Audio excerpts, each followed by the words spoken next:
하나님 말씀 시편 16편 1절부터 11절까지 말씀, 제가 먼저 하나님 말씀 읽도록 하겠습니다. 다윗의 믹담. 하나님이여 나를 보호하소서. 내가 주께 피하나이다.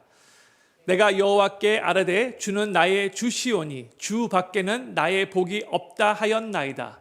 땅에 있는 성도는 존귀한 자니 나의 모든 즐거움이 저희에게 있도다. 다른 신에게 예물을 드리는 자는 괴로움이 더할 것이라. 나는 저희가 드리는 피의 전제를 드리지 아니하며 내 입술로 그 이름도 부르지 아니하리로다. 여호와는 나의 산업과 나의 잔의 소득이시니 나의 분깃을 지키시나이다. 내게 줄로 재어준 구역은 아름다운 곳에 있으며 나의 기업이 실로 아름답도다. 나를 훈계하신 여호와를 송축할지라. 밤마다 내 심장이 나를 교훈하도다. 내가 여호와를 항상 내 앞에 모시며 그가 내 우편에 계심으로 내가 요동치 아니하리로다. 이러므로 내 마음이 기쁘고 내 영광도 즐거워하며 내 육체도 안전히 거하리니 이는 내 영혼을 음부에 버리지 아니하시며 주의 거룩한 자로 썩지 않게 하실 것임이니이다. 주께서 생명의 길로 내게 보이시리니 주의 앞에는 기쁨이 충만하고 주의 우편에는 영원한 즐거움이 있나이다. 아멘. 오늘 저희는 시편 16편 말씀을 나누는데, 시편 16편의 표제어는 다윗의 믹담이라고 그렇게 되어 있죠. 시편에서 이 믹담이라는 말이 처음 나오는 건데, 이 믹담은 황금 혹은 가장 좋은 금을 의미하는 카탐이라는 그 히브리어에서 유래된 단어로서 이 믹담이라는 말은 황금시 혹은 금원시라는 그런 의미입니다.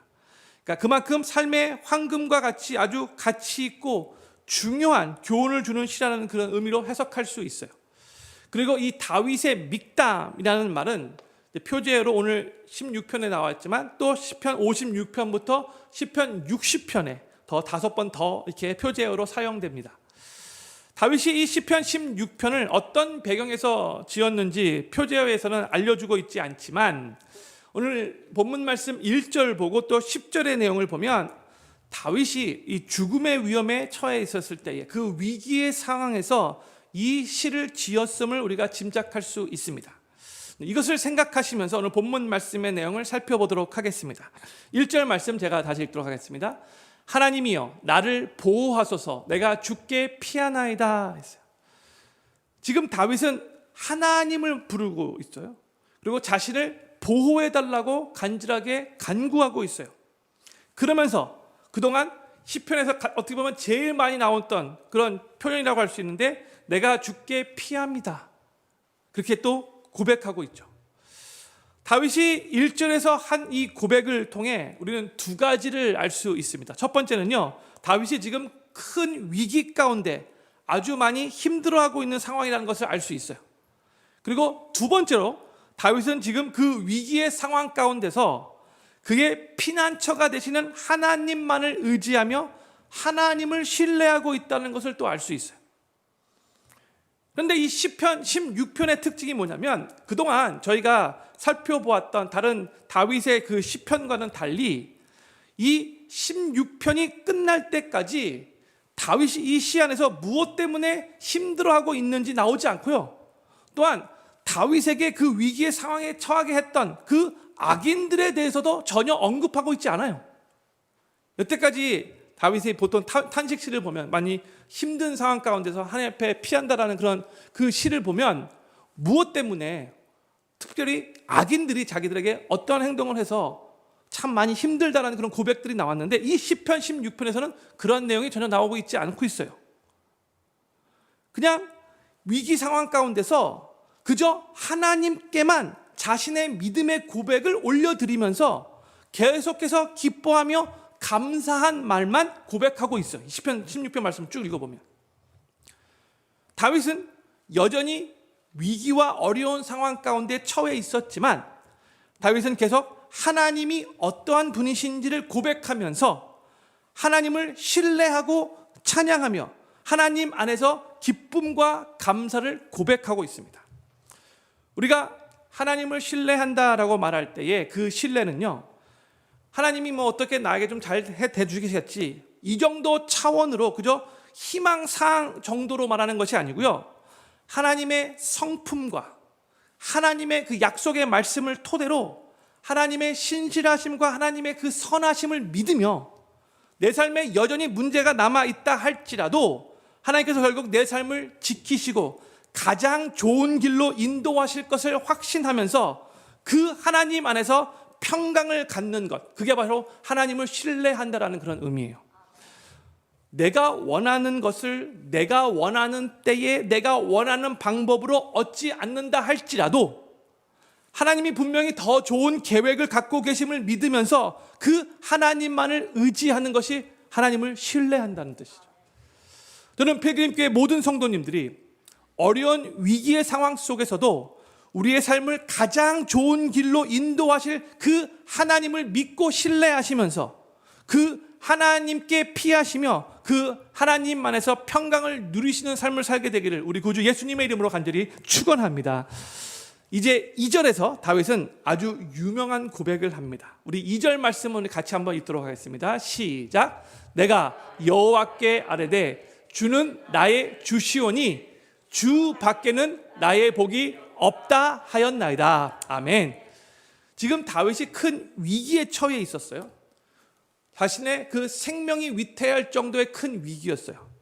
다윗은 바로 그 상황에서 주 밖에는 나의 복이 없습니다 라고 지금 고백을 하고 있는 거예요.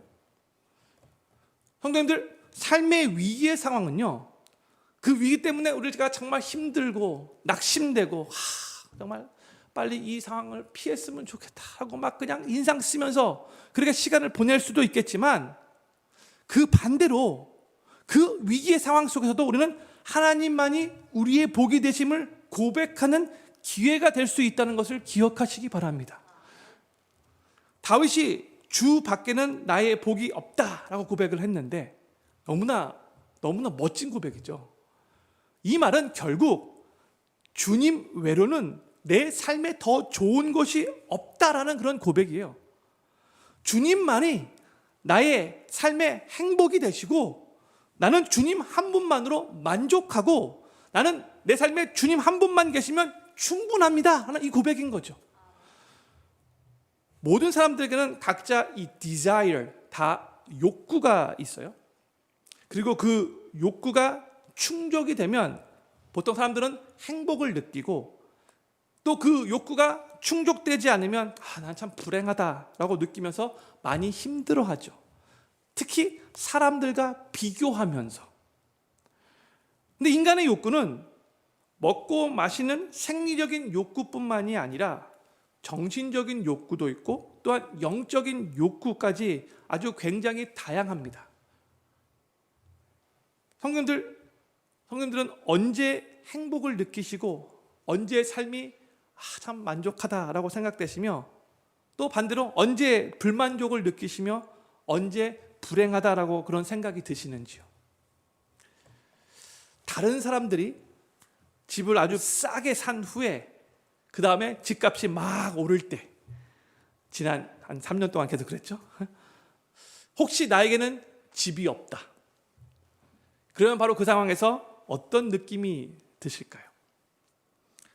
혹시 상대적인 좀 박탈감 같은 것을 느끼면서 마음이 참 많이 부러우면서도 속상하고 왠지 배가 아프면서도 왜 나는 없지 하면서 불만족스러움을 느끼지는 않는지요? 내가 원하는 욕구가 다 이루어질 때에 행복하다라고 느끼는 그런 현대인들의 그 추세와 그 분위기 가운데서 우리가 살고 있는데, 그렇죠? 요즘엔 다 나의 욕구를 채우기 위해서, 충족시키기 위해서 다들 그것을 위해서 세상 사람들은 살아가고 있잖아요. 그런데 바로 그러한 세상의 분위기 속에서도 오직 하나님 한 분만으로 만족을 느끼고 하나님 때문에 기쁨과 감사를 누릴 수 있는 삶이 바로 하나님의 백성으로 이 세상을 살아가는 우리 성도들의 모습이 되어야 하고, 또한 우리가 추구하며 소망하는 삶이 되어야 합니다. 이런 것은 아멘이 잘 안 나오죠. 근데 정말 이게 우리가 항상 붙잡고 추구하며 기도하는 우리 삶의 목표가 되어야 된다는 거예요. 하나님을 믿고 섬기는 하나님의 백성들에게는 어떤 상황 속에서도 하나님이 주시는 그 영원한 기쁨과 그 영원한 소망이 있기에 하나님의 백성들에게만 부어지는 세상 사람들은 전혀 모르는 하나님의 특별한 은혜가 있기 때문에 이 고백이 가능해지는 거죠. 세상 사람들은 모르는 우리만의 특별한 은혜가 있기 때문에 그런 거예요. 그런데 우리가 영원한 하나님 나라의 백성이라는 우리의 그 정체성을 망각해버리고 우리는 무엇을 위해 지금 이 세상을 살아가고 있는가, 하나님이 우리에게 주신 그 삶의 그 목적을 잊어버리며 이 세상의 것들에 우리의 마음을 빼앗기며 살아가게 되면 하나님 안에서 마땅히 누려야 할 그 기쁨과 소망과 은혜와 감사가 사라질 수밖에 없게 되고요. 그래서 도리어 불만족스러워지고, 그래서 조그만 일에도 불평하게 되고, 그래서 차츰차츰 불행하게 느껴지면서 신앙생활도 아주 무기력하게 되는 경우가 아주 많이 있어요. 근데 오늘 시편 16편에서 다윗은 주 밖에는 나의 복이 없습니다 라고 고백을 했죠. 저를 한번 큰 소리로 따라해 주시면 감사하겠습니다. 주 밖에는 나의 복이 없습니다. 아멘이십니까? 아멘. 이게 오늘 우리의 진정한 고백이 되었으면 좋겠어요. 다윗이 이렇게 고백했듯이 다윗에게는 하나님만이 그의 삶의 유일한 복이 되었듯이 저는 필그림교회 모든 성도님들에게도 하나님만이 우리의 삶의 유일한 복이 되심을 고백하시면서 하나님 안에서 참된 만족과 행복과 기쁨을 누리시며 신앙생활을 해나가실 수 있게 되기를 우리 구주 예수님의 이름으로 간절히 축원합니다. 이제 다윗은 3절에서 이런 고백을 해요. 땅에 있는 성도는 존귀한 자니 나의 모든 즐거움이 저희에게 있도다 했어요. 다윗은 2절에서 주 밖에는 나의 복이 없다라고 하나님께 딱 시선을 맞췄는데 그 고백을 한 직후에 지금 3절에서 어떻게 보면 조금 생뚱맞게 갑자기 성도들에 대해서 언급을 하면서 성도들은 존귀한 자들이라고 지금 말하고 있어요. 여기서의 성도는 하나님께로부터 거룩하게 구별된 신앙 공동체를 의미하는 거죠. 다윗은 하나님으로 인한 만족과 기쁨에 대해서 말한 다음에 함께 신앙생활하고 있는 믿음의 공동체, 즉 거룩하게 구별된 이 하나님 나라의 그 공동체, 그 성도들의 공동체가 또한 나의 기쁨과 나의 만족이 된다라고 지금 고백하고 있는 거예요. 그러니까 하나님의 계획과 섭리가 수많은 때에 하나님의 거룩한 백성들, 즉 믿음의 사람들을 통해서 이루어진다는 것을 다윗이 너무나 잘 알고 있었던 거죠. 하나님 한 분으로 만족해하고 하나님으로 인해 감사하고 기뻐하는 믿음의 사람들은요, 그 하나님과의 관계에서만 기쁨과 만족을 누리는 것으로 끝나는 것이 아니고요, 또한 하나님께서 서로 사랑하며 서로 도와주라고, 하나님의 뜻대로 함께 살아가라고 공동체로 묶어주신 우리 옆에 있는 바로 하나님의 사람들과의 그 교제를 통해서도 그 기쁨과 만족을 누리는 사람들이에요. 그게 바로 우리들이에요. 성도들이라는 거죠.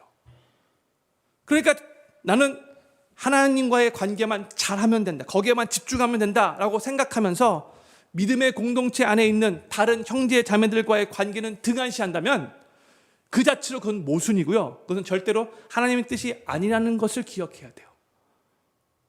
저는 필그림교회 모든 성도님들이 이 하나님의 마음과 뜻을 잘 이해하셔서 하나님과의 관계에서 기쁨과 만족을 누리시면서 또한 하나님께서 서로 사랑하고 도와가며 하나님의 뜻대로 함께 살라고 믿음의 공동체로 묶어주신 바로 하나님의 사람들과의 그 교제를 통해서도 기쁨과 만족을 누리며 신앙생활 해나가시게 되기를 우리 구주 예수님의 이름으로 간절히 축복합니다. 이제 다윗은 4절에서 이렇게 선포해요. 다른 신에게 예물을 드리는 자는 괴로움이 더할 것이라. 나는 저희가 드리는 피의 전제를 드리지 아니하며 내 입술로 그 이름도 부르지 아니하리로다.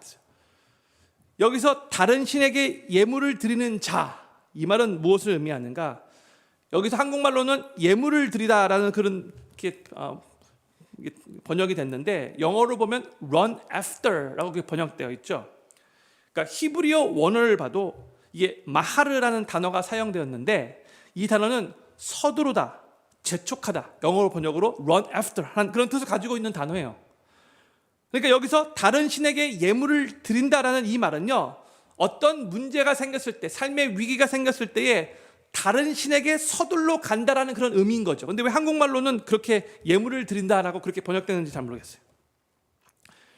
그런데 성도님들, 위기의 때에 다른 신에게 서둘러 가는 자는 오늘 본 말씀에서 괴로움이 더할 거다. 4절에 그렇게 말하고 있어요.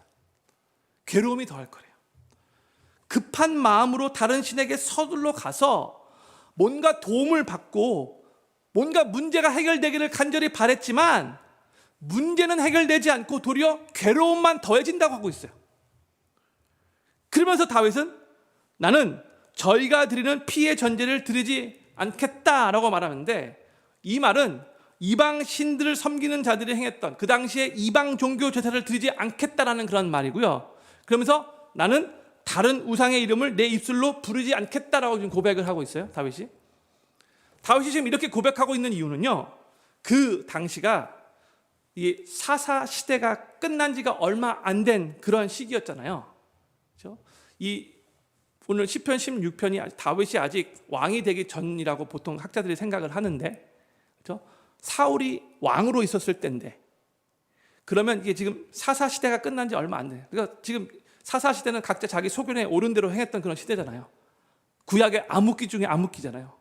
그래서 이스라엘 백성들이 하나님을 섬긴다라고 말하면서도 또 동시에 이방 신들도 함께 섬기는 이 혼합주의 신앙을 가지고 있었던 자들이 많이 있었는데, 다윗은 오직 하나님만이 내 삶의 복이시고 나는 하나님만을 신뢰하고 나는 이 위기 상황 속에서도 하나님께만 달려가겠습니다 라고 이런 고백을 하고 있는 거죠. 성도님들, 우리 삶에도요, 문제가 생기고 위기의 상황을 만날 때가 있는데, 그때 하나님 외로 다른 신에게 서둘러 찾아가면 여기서의 다른 신은 하나님보다 더 의지하는 그 무엇인가도 될 수 있고 어떤 사람이 될 수도 있는 건데, 결과적으로 보면 우리의 삶이 다른 것을 더 의지하며 찾아갈 때에 결국 더 곤란에 빠지게 되고요, 더 힘든 상황을 만나게 되고요, 상황이 왠지 모르게 더 꼬여서 결국 괴로움이 더하게 된다는 것을 기억해야 돼요. 특히 하나님의 사람들은 더더욱 그렇다는 것을 기억해야 돼요. 우리가 하나님을 믿는 하나님의 백성인데 위기의 상황 가운데 하나님을 찾지 않고 다른 것을 찾게 되면 그 삶은 더 어려움에 빠질 수밖에 없다는 거 기억하셔야 돼요. 그리고 하나님 말고 다른 것을 의지했기 때문에 하나님께서 우리에게 주실 복의 그 분깃은 없게 되는 거예요. 안타까운 거죠. 상황도 더 꼬이게 되고 하나님께로부터 받을 수 있는 그 축복도 누릴 수 없게 된다는 거예요. 그러면서 이제 다윗은 5절에서 이렇게 믿음으로 고백을 합니다. 5절 말씀. 여호와는 나의 산업과 나의 잔의 소득이시니 나의 분깃을 지키시나이다 했어요. 지금 다윗은 아까 하나님만이 나의 유일한 복이라고 고백을 했는데, 지금은 또 하나님이 나의 산업이시고 나의 잔의 소득이 되신다고 그렇게 고백하고 있어요. 이 말은 결국 하나님께서 나의 모든 것이 되신다라는 다윗의 신앙 고백이에요. 하나님이 나의 삶의 유일한 복이 되시고, 하나님이 나의 삶의 산업이 되시고, 하나님이 나의 삶의 소득이, 나의 모든 것이 되신다라는 그런 의미인 거죠. 우리는 많은 때에 하나님보다도 하나님이 주시는 것을 더 좋아하는 경우가 많아요. 제가 이것은 송구 영신 예배 때도 이 내용을 나눴는데, 영어로 we like gift more than the giver. 그렇죠? 우리는 선물을 주시는 분보다 선물을 더 좋아할 때가 많은데, 우리는 하나님이 주시는 선물보다도 먼저 하나님 자신을 더 좋아하고 사랑해야 돼요. 이 순서가 바뀌면 안 되는 거예요. 제 딸이, 제가 될 수 있으면 제 딸 나쁜 얘기는 안 하려고 하는데, 어렸을 때에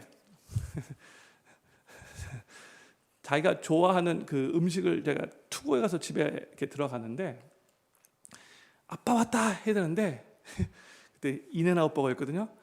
예? 햄버거 왔다 이렇게 말하는 거예요.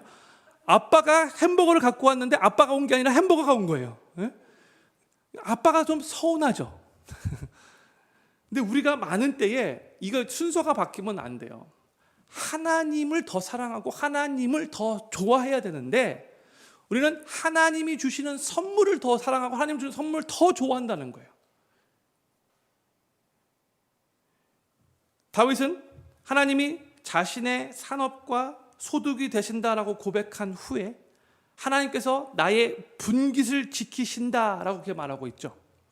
이 말은 다윗이 하나님을 자신의 산업과 소득으로 삼을 때에 다윗에게 주어진 그 산업과 소득을 다른 사람들이 빼앗아가지 못하도록 하나님께서 지켜주실 거라는 믿음의 고백인 거예요. 하나님을 사랑하고 하나님께 집중하면 하나님께서 그 외에 다른 것들을 다 책임져 주신다는 그런 고백인 거죠. 먼저 주의 나라와 주의 의를 구할 때 모든 것을 더하신다는 그 하나님의 약속의 말씀과 일맥상통하는 거예요. 그러면서 다윗은 6절에서 이렇게 고백을 합니다. 내게 줄로 재어준 구역은 아름다운 곳에 있으며 나의 기업이 실로 아름답도다. 유명한 성경 구절이 오늘 본 말씀에 많이 나오죠. 이 6절은 어떻게 보면 시적인 표현이라고 할 수 있는데 여기서 내게 줄로 재어준 구역은 하나님께서 다윗의 삶에 허락하신 것들로 해석하면 돼요. 다윗은 오직 하나님만을 자신의 삶의 유일한 복으로 삼고 자신의 산업과 자신의 소득으로 삼으며 지금 살아가고 있는데 내 삶에 하나님께서 허락해 주신 것들이 참 아름답다, 이런 의미로 이렇게 고백을 하고 있는 거예요. 지금 다윗의 삶이 행복하고 만족하다는 것을 이런 식으로 표현한 거예요. 지금 다윗이 자신의 삶에 아무런 문제가 없고 자신이 처해 있는 상황이 모든 일들이 다 쭉쭉 잘 풀려가지고 이런 고백을 하고 있는 게 아니죠. 하나님을 자신의 삶의 복으로 또한 자신의 산업과 소득으로 삼고 사는 그 삶 자체로 그냥 그 자체로 만족함과 행복함을 누리고 있다라는 그런 의미로 이렇게 고백하고 있는 거예요. 보세요. 4절에서 하나님 외에 다른 신들을 의지하고 찾아가는 자는 괴로움이 더할 것이지만 근데 그와 대조적으로 오직 하나님만을 자신의 삶의 복으로 삼고 자신의 산업과 소득으로 삼는 자는 그 하나님으로 인해 그 삶이 행복하고 만족함을 누리는 아름다운 삶이 된다는 거예요. 하나님께서 우리의 삶에도 줄로 재어진 구역, 즉 하나님께서 우리의 삶에 허락해 주신 것들이 있죠. 많이 있죠. 우리도 다윗과 같이 이 모든 것들이 하나님께서 나에게 허락해 주신 모든 것들이 참 아름답습니다 라고 고백할 수 있게 되기를 간절히 소망합니다. 성도님들이 갖고 있는 모든 것들이 하나님께서 허락해 주신 것이기 때문에 참 아름답다라고 고백할 수 있는 거예요. 지금 내가 갖고 있는 것들은 하나님께서 나에게 허락해 주신 것이기 때문에 내가 갖고 있는 것입니다 라고 그렇게 믿음으로 받아들일 때에 우리는 원망이나 불평이나 또 다른 사람들과 비교하지 않고 그 하나님께서 허락하신 것을 가지고 자족하며 감사하며 기뻐할 수 있어요. 하나님이 나에게는 조금 허락해 주실 수 있고 다른 사람들은 더 많이 허락해 주실 수 있고 또 내가 또 다른 사람보다 더 많은 것을 갖고 있을 수 있는 거예요. 사람들마다 다 달라요. 믿음의 분량대로 다 하나님 다르게 주신 거예요. 근데 이거 자꾸 비교하기 시작하면은 우리 안에서 감사가 사라지게 되는 거죠. 만족할 수 없게 되는 거죠. 내가 저 사람 같이 좀 더 많았으면 좋겠는데 이렇게 생각하기 시작하면 힘들어지는 거예요. 우리 삶은요, 우리의 하나님만이 우리 삶의 유일한 복이 되신다는 것, 이걸 기억하며 또 우리 하나님만이 우리의 산업이 되시고 우리의 소득이 되시기 때문에 하나님께서 나에게 허락해 주신 그것들이 정말 하나님이 허락해 주셨기 때문에 아름답습니다. 이 고백할 수 있는 거예요. 그리고 하나님께서 나에게 허락하신 그 삶의 자리를 하나님께서 결국 돌봐주실 것이고 채워주실 것이고 또 그 상황 가운데 하나님께서 나를 가장 선하게 인도하실 것을 우리가 믿기 때문인 거죠. 어쩌면 우리는 지금 내가 가지고 있는 것에 감사하며 자족하지 못하고 더 많은 것을 가지고 싶어 하고 지금의 삶보다 더 편한 삶을 살고 싶은 마음이 있을 수 있어요. 그렇죠? 그런데 나는 지금의 삶보다 조금 더 부유하게 살고 싶다. 나는 지금의 삶보다 조금 더 편하게 살고 싶다. 나는 지금의 삶보다 조금 더 높은 자리에 올라가서 조금 더 멋지게 폼나게 살고 싶다.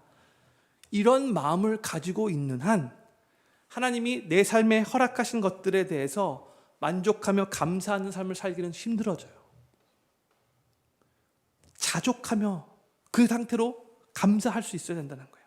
사랑하는 필금교회 성도님들, 하나님께서 이미 삶에 허락하신 것들에 대해 감사하시고 만족해 하시며 그걸 가지고 행복해 하시면서 하나님께서 허락하신 그 자리를 아름답다라고 고백하는 삶을 살아가시게 되기를 예수님의 이름으로 간절히 축복하며 기도합니다.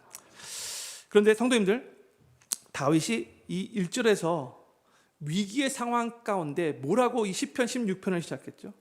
하나님 나를 보호해 주십시오 간구했잖아요. 그렇게 딱 시편 16편이 시작됐잖아요. 그리고 내가 이 위기 상황 가운데 하나님께 피합니다. 그렇게 1절이 시작했는데 지금 보세요. 우리가 그 1절의 내용이 다 까먹을 만큼 지금 완전 다른 사람의 고백으로 지금 계속해서 이 시를 써가고 있죠. 지금 자신의 생명의 위협을 느끼고 있는 상황이에요. 그런데 지금 다윗의 고백을 보면 완전 다른 사람이에요. 여전히 지금 다윗은 위기의 상황 가운데 있었어요. 근데 그럼에도 불구하고 지금 하나님이 자신의 삶에 허락하신 것이 아름답다라고 말하고 있고요. 하나님이 자신의 삶에 복이시고 자신의 삶에 산업이시고 소득이시라고 고백하면서 그의 삶의 행복함과 만족감을 표현하고 있어요.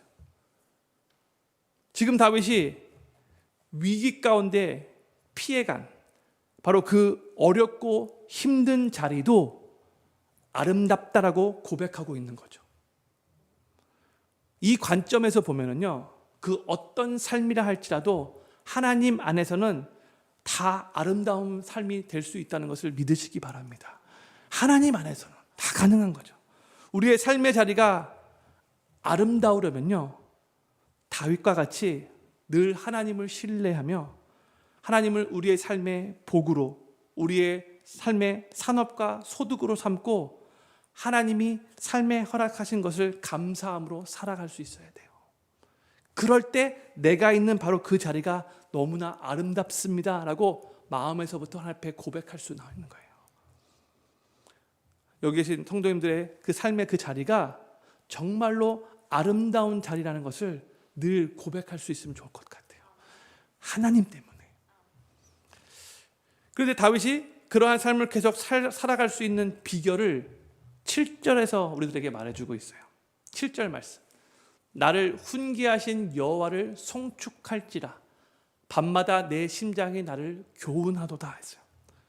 다윗은 항상 하나님으로부터 이 훈계와 교훈을 받는 삶을 살고 있었어요. 다윗은 항상 하나님 말씀에 귀 기울이는 삶을 살았던 거죠. 밤마다 내 심장이 나를 교훈한다 하겠어요. 그러니까 잠자리에 들기 전에 하루를 돌아보면서 하나님의 말씀을 통해 자신의 삶을 비춰보는 거예요. 그리고 하나님의 그 훈계와 교훈을 듣고 하나님의 그 말씀을 잔소리로 여기며 그 말씀을 싫어했던 것이 아니라 도리어 하나님을 송축했어요.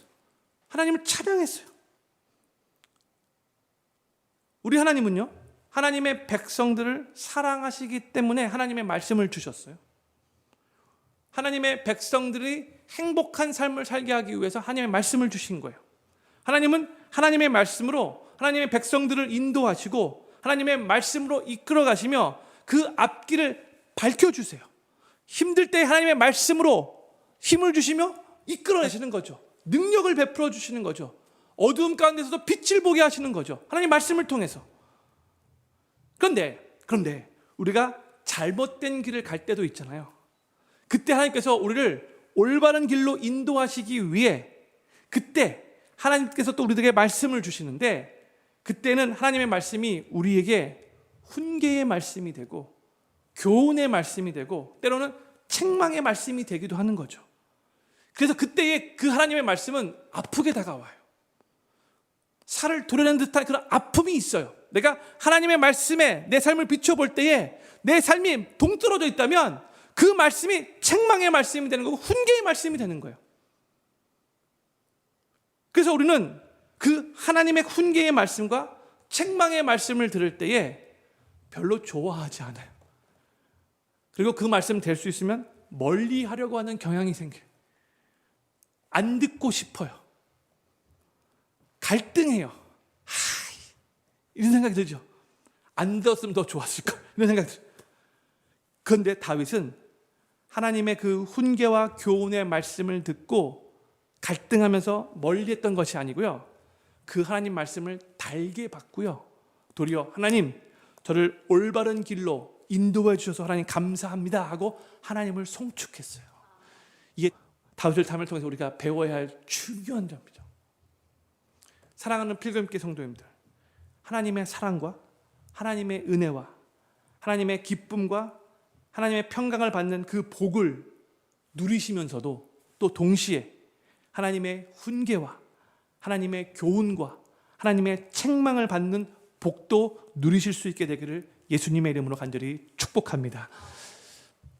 하나님의 훈계와 교훈과 책망을 받는 것도 축복인 거예요. 그것을 달게 잘 받을 수 있는 것도 축복인 거예요. 이제 다윗은 8절에서 이렇게 고백을 합니다. 내가 여호와를 항상 내 앞에 모시며 그가 내 우편에 계심으로 내가 요동치 아니하리로다. 아멘. 하나님을 항상 내 앞에 모신다라는 이 말은 여기서 보면은 이게 과거형 동사예요. 이미 모셨어요. I have set the Lord always before me. 그렇죠? 과거형이에요. 완료형이에요. 그러니까 하나님을 항상 내 앞에 모셨다라는 그런 의미죠. 그런데 자신의 삶의 주인이 하나님이심을 고백하며 그 주인 되신 하나님의 통치를 받기 위해 항상 하나님의 임재 안에서 생활해왔다는 그런 의미인 거예요.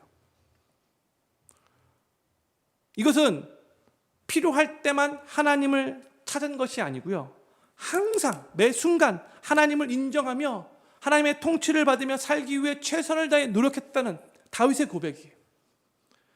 우리 인간은 이렇게 매 순간 하나님을 인정하며 하나님의 다스림을 받지 않고 살게 되면 우리가 처한 그 상황과 그 환경에 따라 쉽게 흔들릴 수밖에 없어요. 연약한 우리 인간의 모습이에요. 그래서 항상 하나님을 우리 앞에 모시며 하나님의 다스림을 받아야 되는 거예요. 내가 내 삶의 주인인 양 착각해서 내 마음대로 살게 되면 그 삶은 흔들릴 수밖에 없어요. 그래서 다윗은 곧바로 이렇게 고백을 하죠. 하나님이 내 우편에 계심으로 내가 요동치 아니하리로다. 하나님이 우편에 계신다는 이 말은 하나님이 내 삶의 힘과 능력이 되어 나를 지키신다라는 그런 말의 뜻이에요.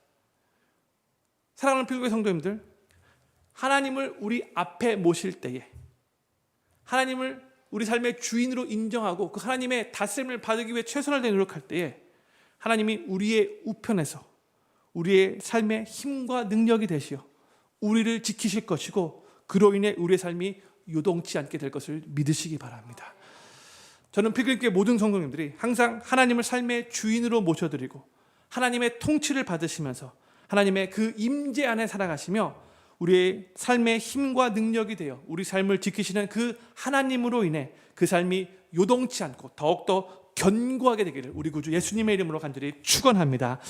이제 다윗은 9절에서 이렇게 고백을 해요. 이러므로 내 마음이 기쁘고 내 영광도 즐거워하며 내 육체도 안전히 거하리니 했어요.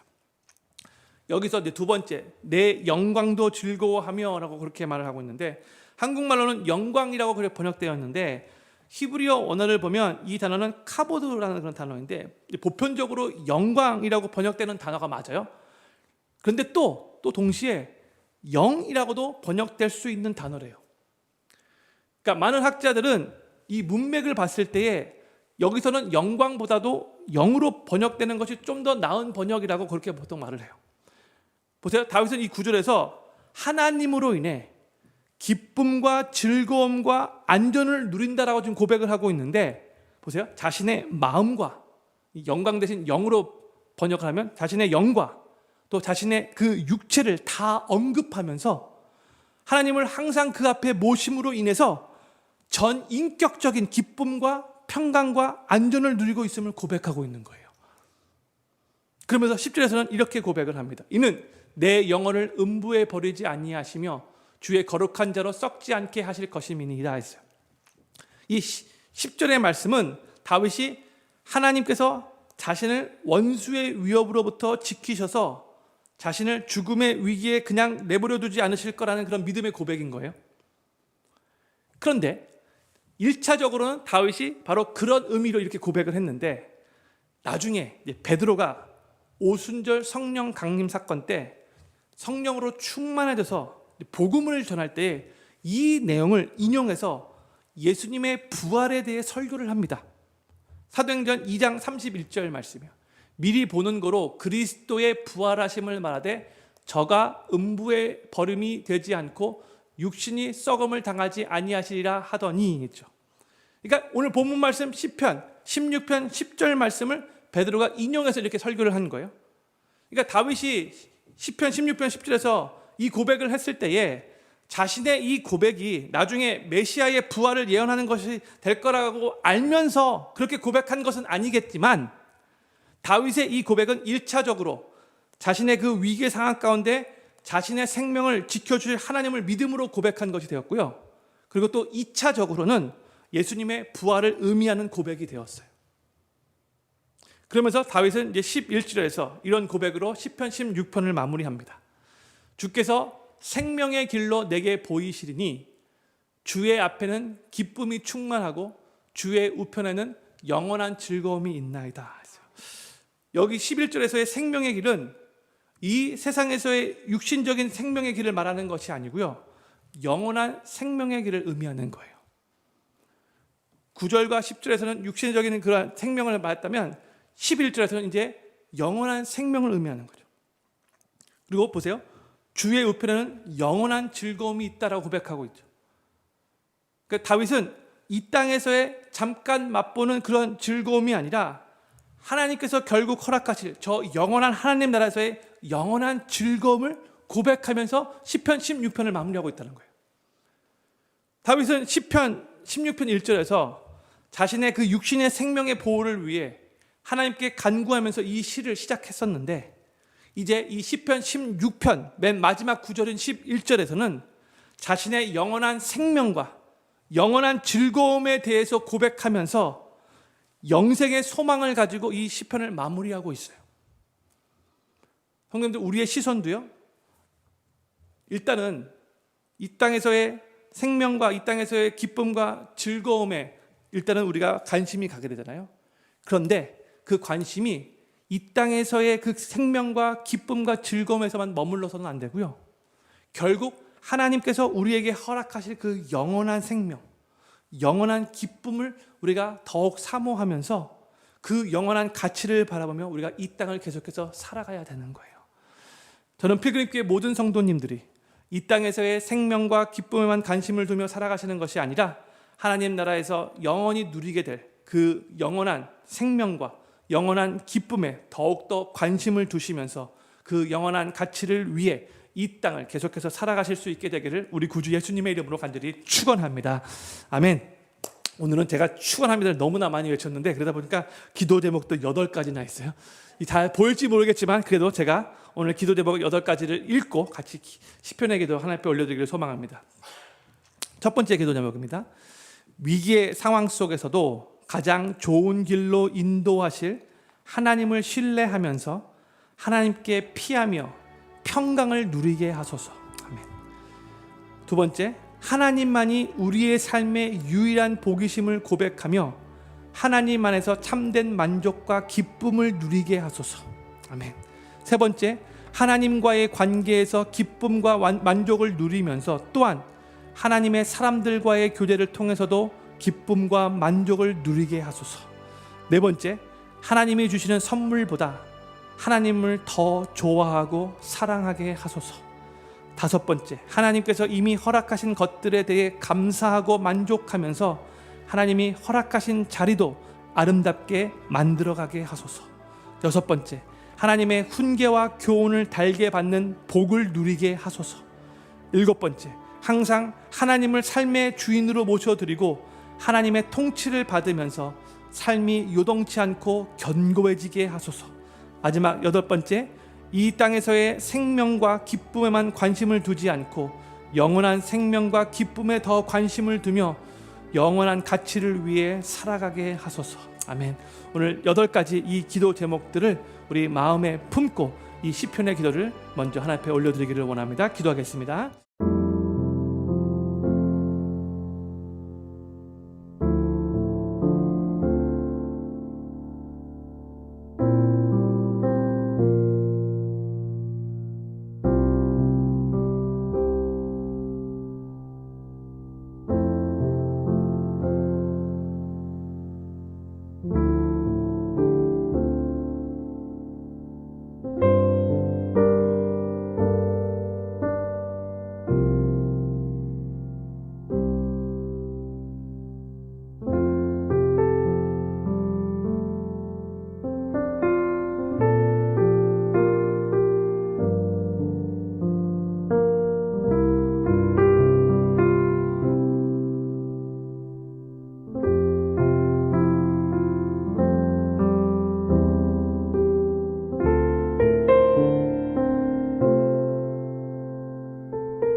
음.